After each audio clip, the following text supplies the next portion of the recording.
રાજકોટ જિલ્લાના ધોરાજીમાં રસ્તાઓની હાલત અત્યંત કફોડી બની છે, જ્યાં નગરપાલિકા દ્વારા ખાડા પૂરવા માટે ડામરના બદલે કપચી અને મોરમ નાખી દેવાતા વાહનો સ્લીપ થવાના બનાવો વધી રહ્યા છે।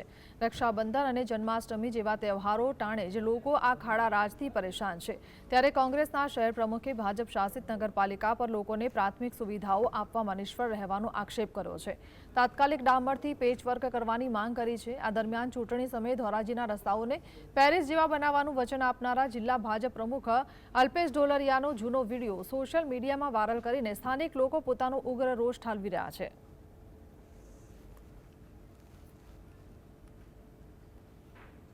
અમે એવી વાતો કરી છે કે કોઈના ઘરે એકત્ર પાણી ન આવતું હોય તો અમને મત ન દેતા, કોઈના ઘર સામે સિમેન્ટ રોડ ન હોય તો અમને મત ન દેતા।